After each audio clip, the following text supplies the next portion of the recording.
And this cleverly means I don't have to read any of the boring bios that you normally expect.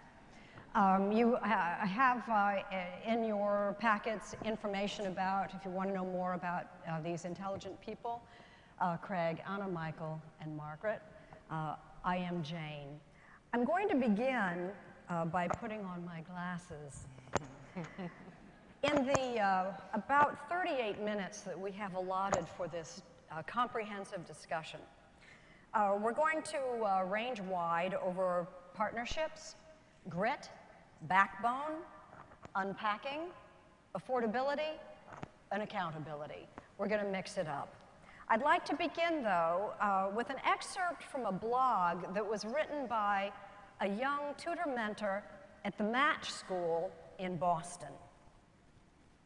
They stayed at school until 5 p.m. every day, a lot of them till 6 or 7. They rode the T before sunrise and after dark, an hour or more one way. They had 6-day school weeks as sophomores. They passed with a 70. They took AP classes at BU. They came from beautiful homes, broken homes, and no homes. And they're all going to college, all of them.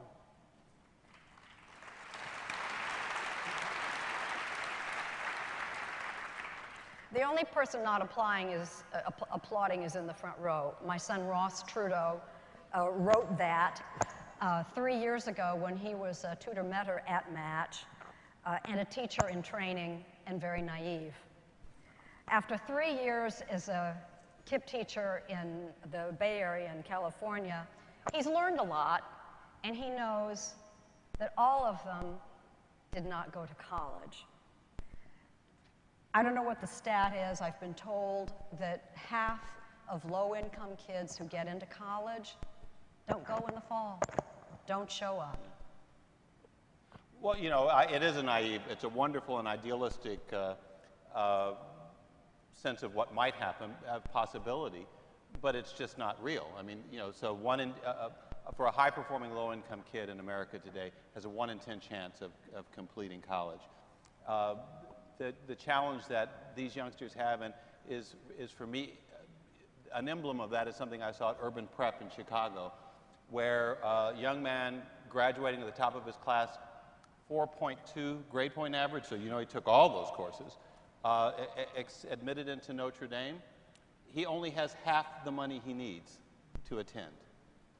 So there are financial barriers, there are life barriers, and so for me, what I would say to the charter community and reform community, this isn't about getting them to the front door.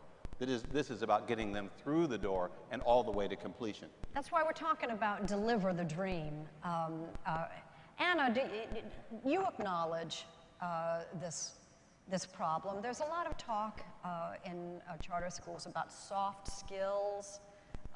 KIP talks a lot about that. One of them is that word grit.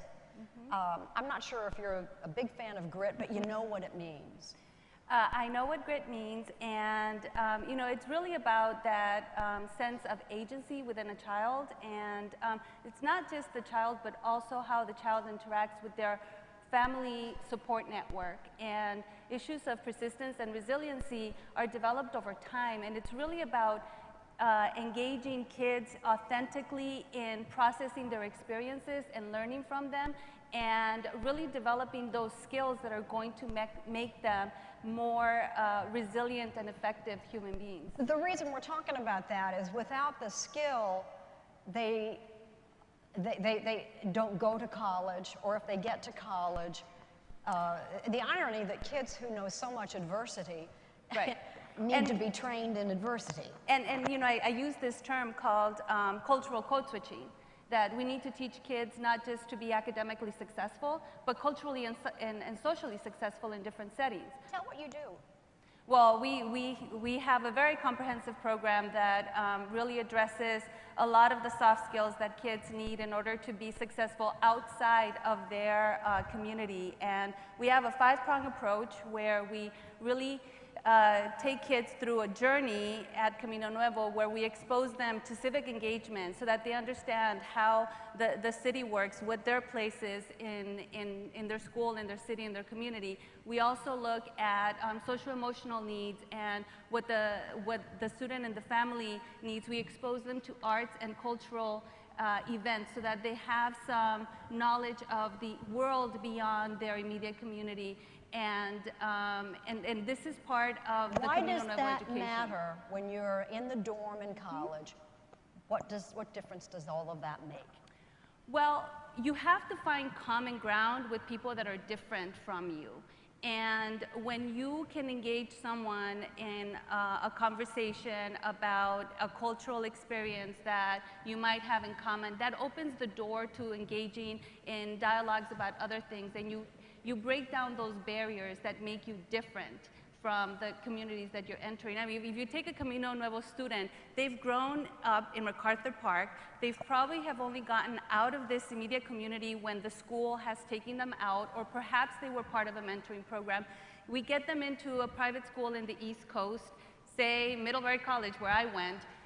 The majority of our kids would not survive if they did not have those soft skills that would allow them to engage in a foreign environment with people that have experiences very different from their own. And so they have to find some common ground. And what we're trying to do at Camino Nuevo is not just prepare them academically, but give them those set of skills that can be a toolkit that they can refer to in overcoming some of the social cultural barriers that prevent them from succeeding in higher education.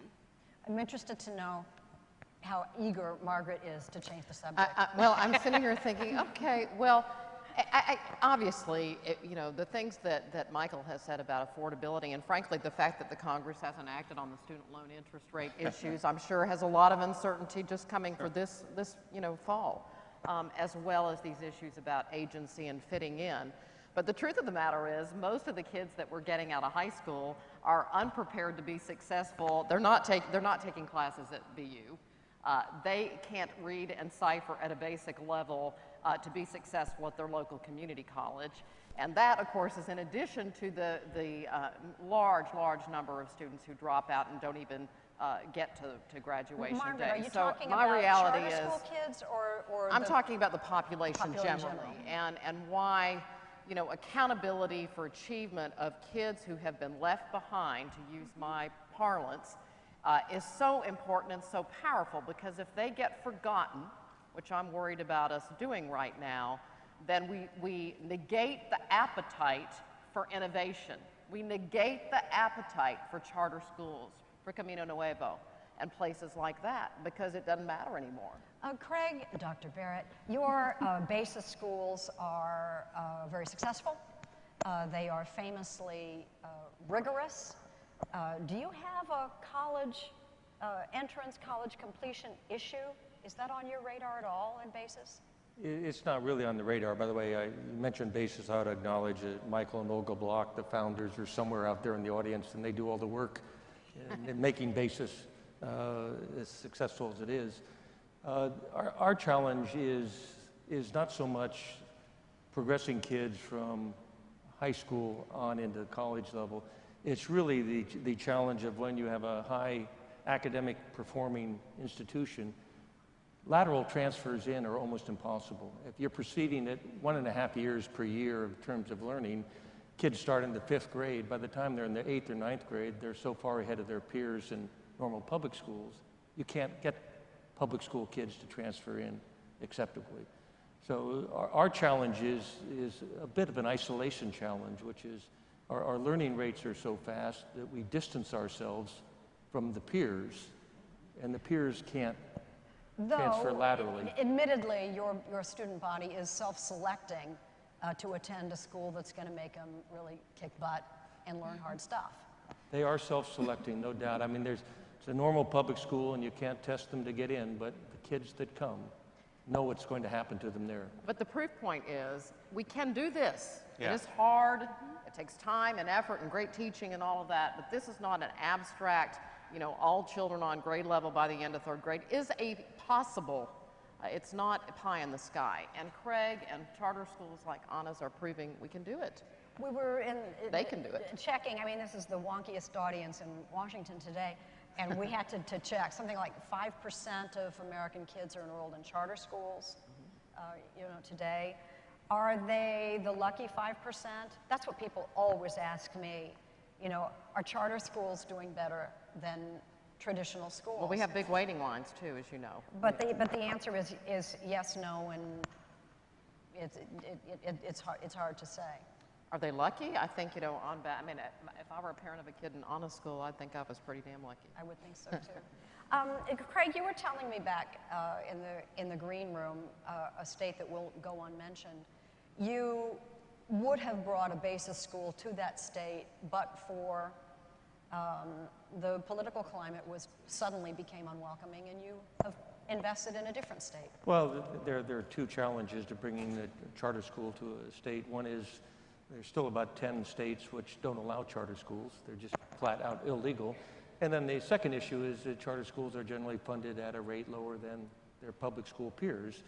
And depending on how low that funding rate is, you can either operate or you have to seek philanthropic contributions or some subsidiary income to operate the schools. Indianapolis was a combination of both of those. Election changed the, I did mention the city, so sorry about that. Sorry about Indiana. But he can do that. But when the last election, you got a new superintendent of education who's not a fan of charter schools, and the funding is low. The combination of those two make it almost impossible. So you're going to Texas instead? We're going to San Antonio, Texas. Yeah. What are you bragging about? I'm a Texan. She's a Texan. Well, I know that. I know that. But you're, you know, Miss Accountability. I miss accountability. Texas. Well, Texas in the Bush era looked pretty darn good, I have to say. In fact, the things that were tested in Texas in the 80s and 90s with a lot of bipartisan support became the predicate for No Child Left Behind, accountability and measurement and achievement for poor and minority kids. Now, are state education officials likely to backslide all over this country? Yes, they are, including in the Lone Star State. Mm-hmm. Maybe we're getting into this discussion a little earlier than I intended, but let's just go there. It doesn't matter what your politics are, but the fact that we know you are a Republican, Craig self-identifies as a Republican in the middle, we won't talk about that. But we've got him surrounded. But if one distinguishes between the right and Republicans, is that a fair discrimination to make, to distinguish between the right and Republicans?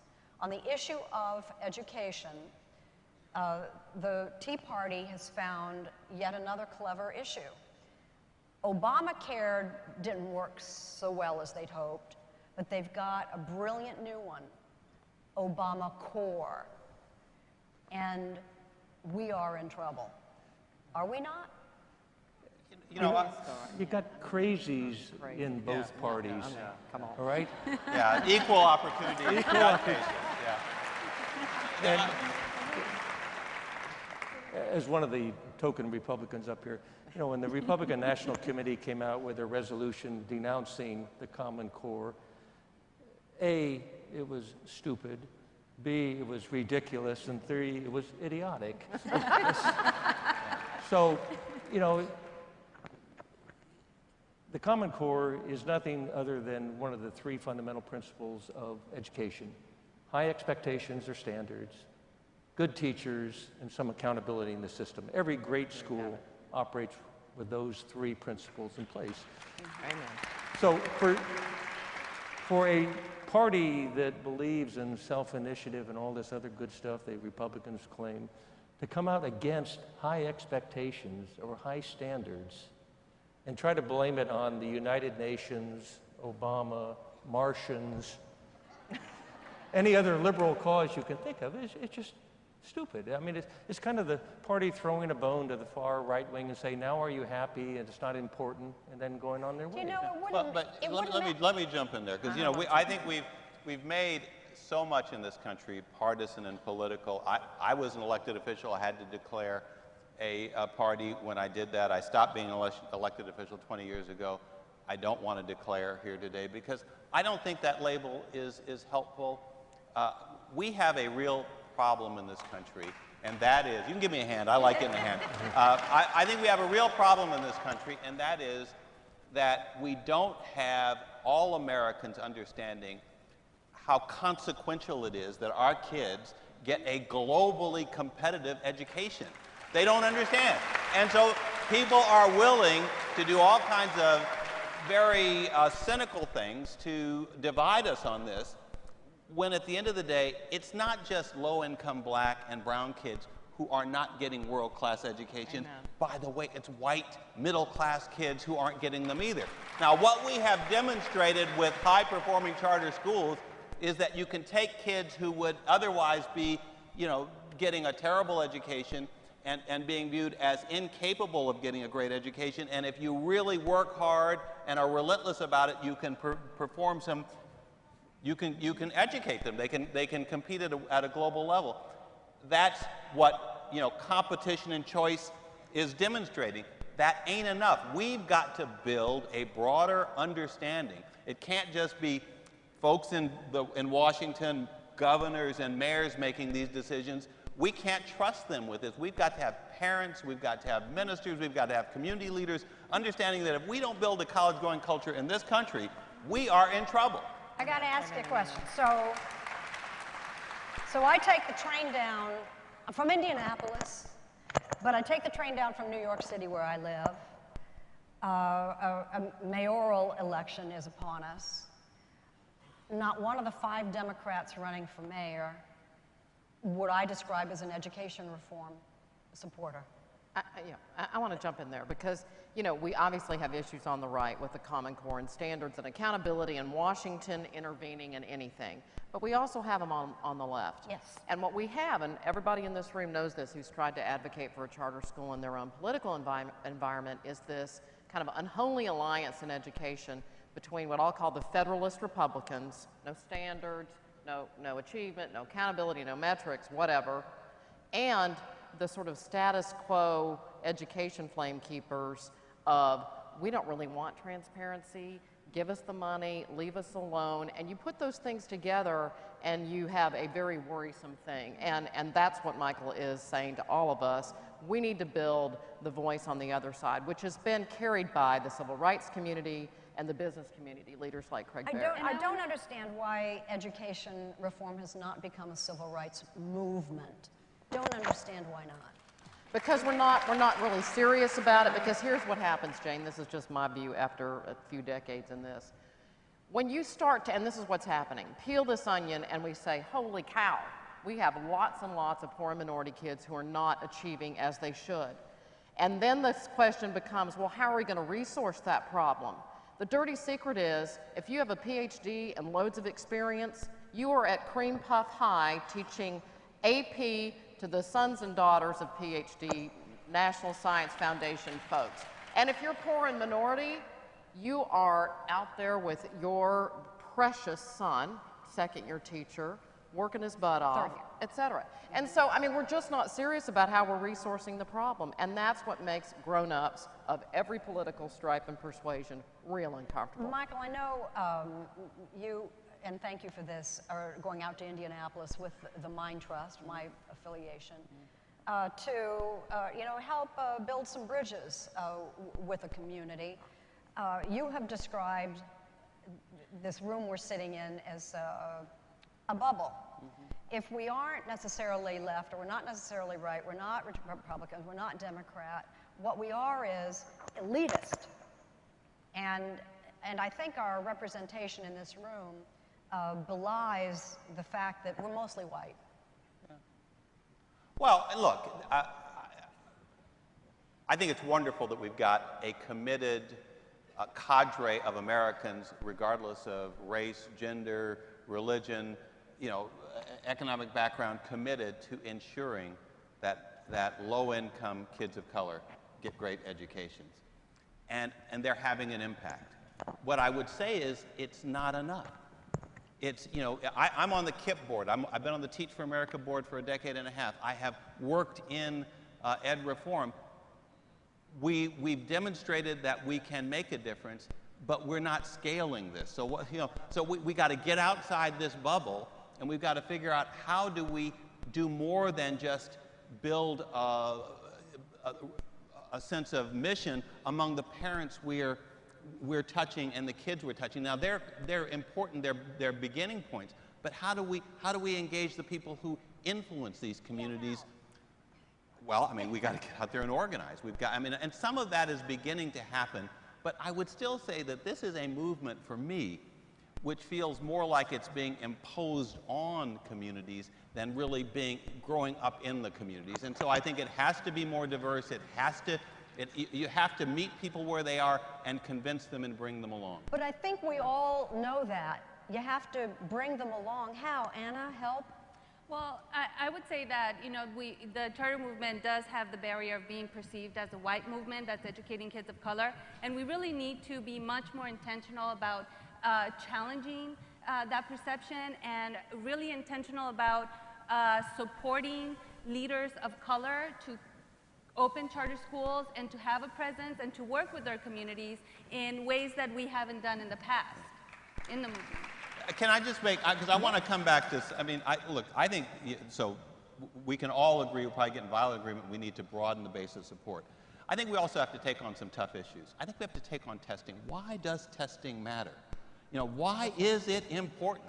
And, and we've got people who treat testing as if it were, some horrible thing, because, I know what testing had meant 30 or 40 years ago for me. If you didn't get the opportunity to get the good courses, then you weren't going to do well on the testing. But today, testing is something different, and I think we've got to build an understanding of that. We've got to get people to understand that rigorous academics are for all of our kids, not just for some of them. And we cannot build a movement around a mythical problem. Testing reveals precisely and specifically where our problems are, who our problems are, and how we ought to resource the problem.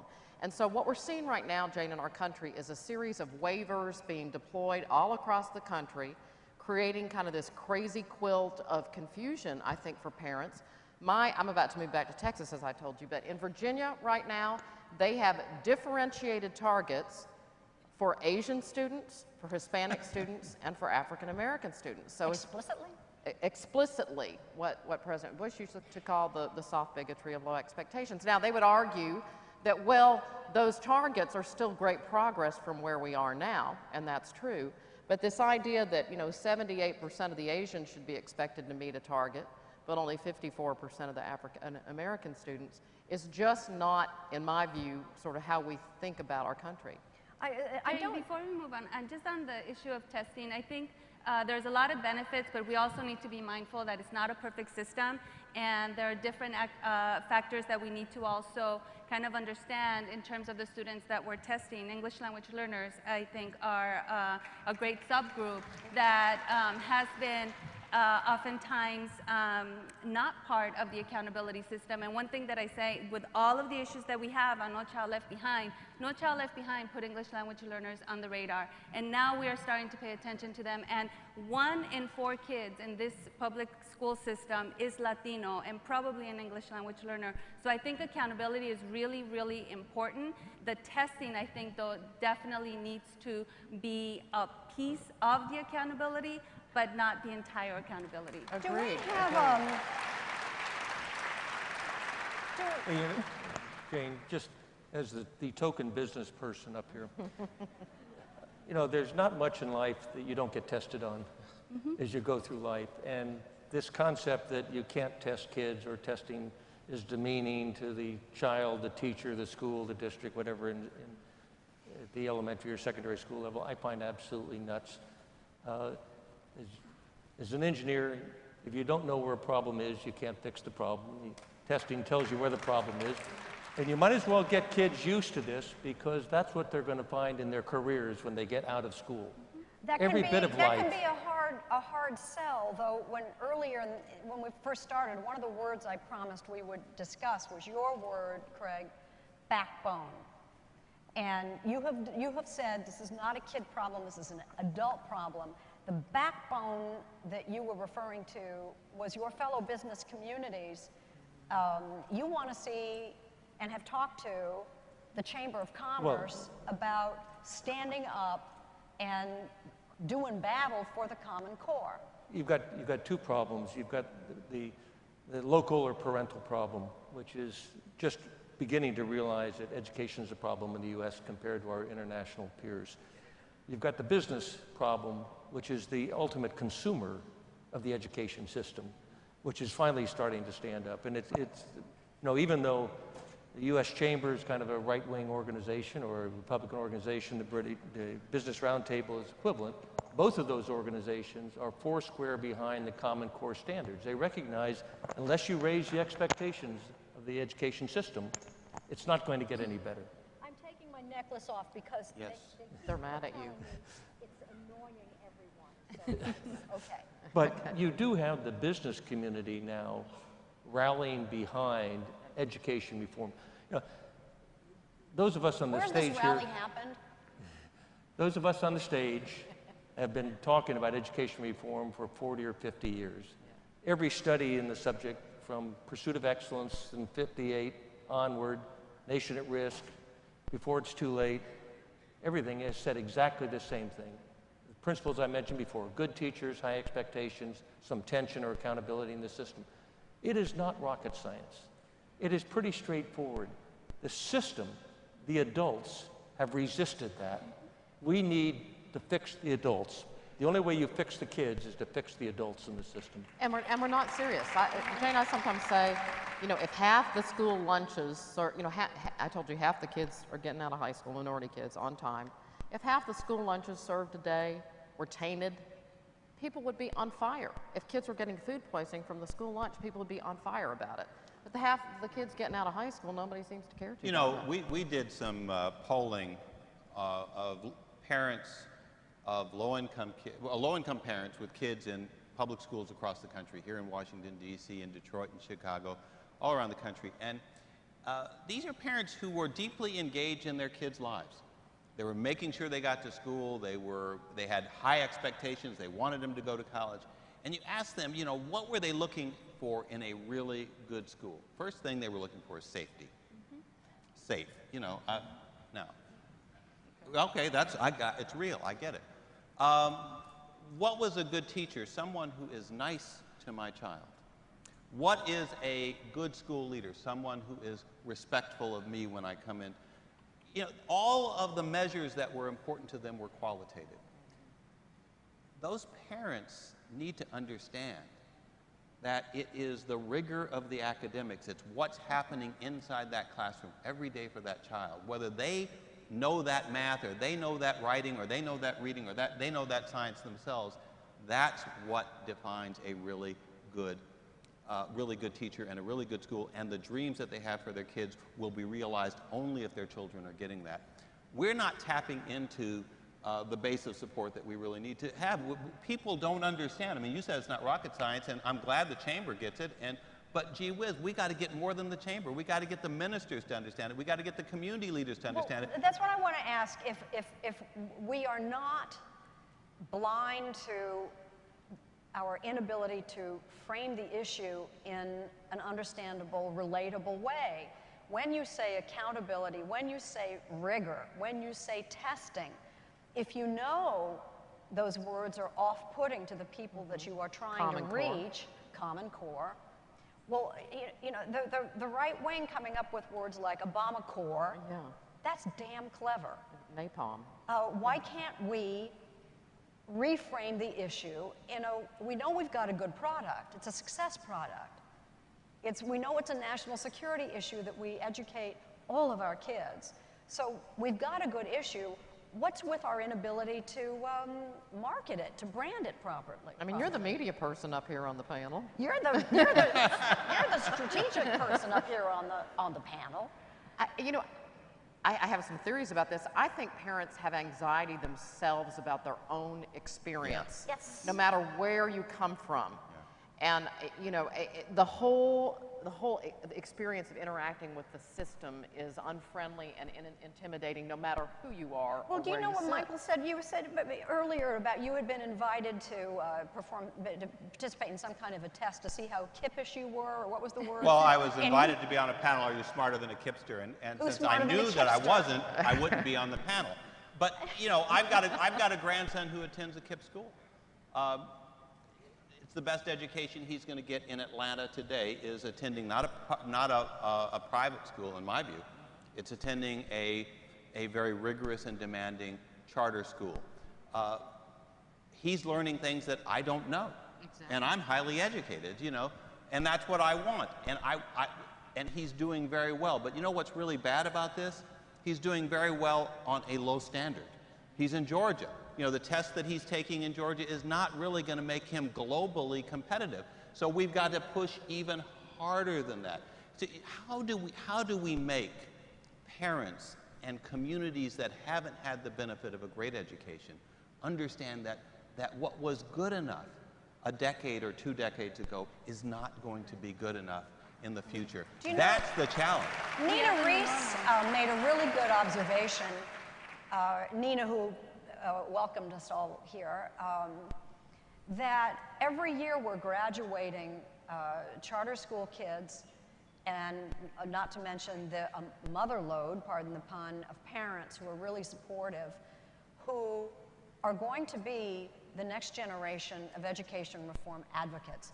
Maybe that's all we're waiting for, is for them to grow up and grow into the passion to advocate for what they got and what they'd like their children to have. I think it's actually going to happen faster than that. If you look at Arizona, we've got 14% of our kids in charter schools now. Where is the tipping point? When you have 20% of your kids in charter schools, every one of those good charter schools has a big waiting list to get in. Is that the tipping point to turn the whole community over? If you look at New Orleans, they rebuilt the system with the charter school system.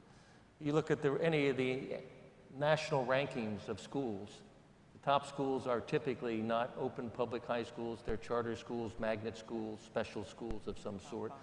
I think it's happening faster than that.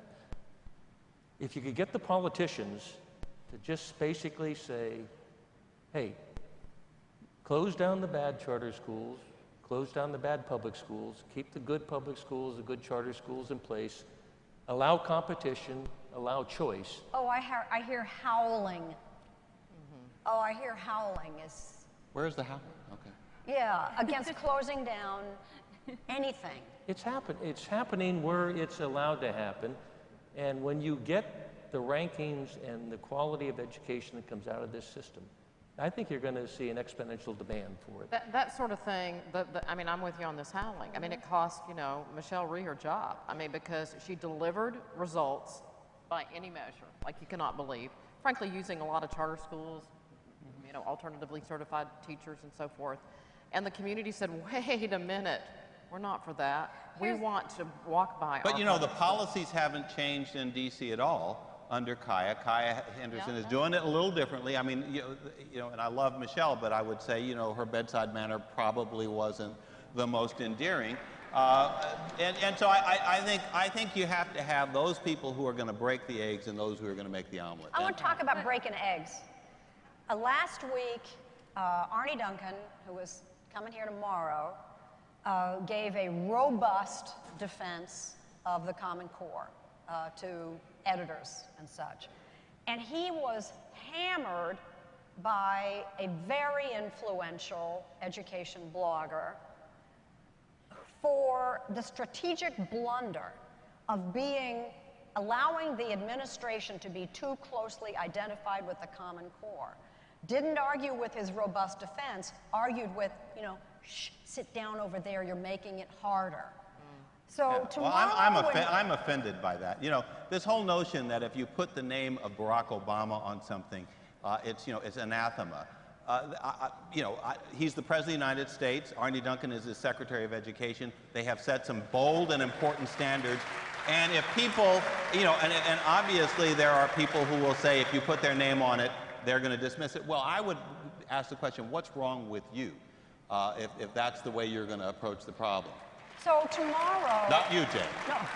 Tomorrow, when Secretary Duncan comes, you're saying he should not mute his message. No, he's got to say what's right. We need higher standards. He's the Secretary of Education. What is he going to come and say? I want it dumbed down in the hopes that that's going to mean that people who don't want him associated with it are going to say, we'll go for higher standards now. What politician...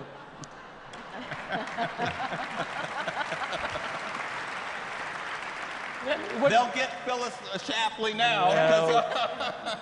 What politician doesn't try to put their name on something that's good, even if they've had anything to do about it or not? Common Core started under W, right? Not under Obama's. And neither Spellings, nor Duncan, nor Obama, nor Bush were involved with it. Governors, state school, chief operating officers, the private sector drove it.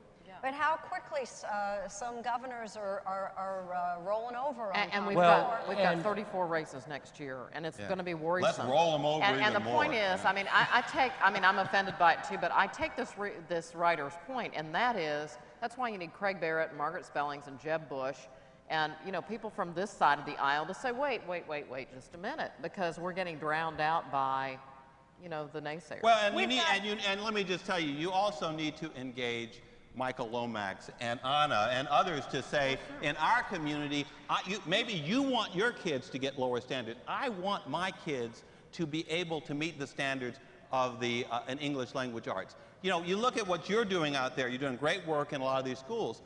You're seeing African American kids do very well in math, but they're not continuing to do as well in English language arts. And I will tell you, as a former English teacher, and an English professor at Emory and at Bellman and Morehouse, that if they can't write, if they can't speak, they cannot compete.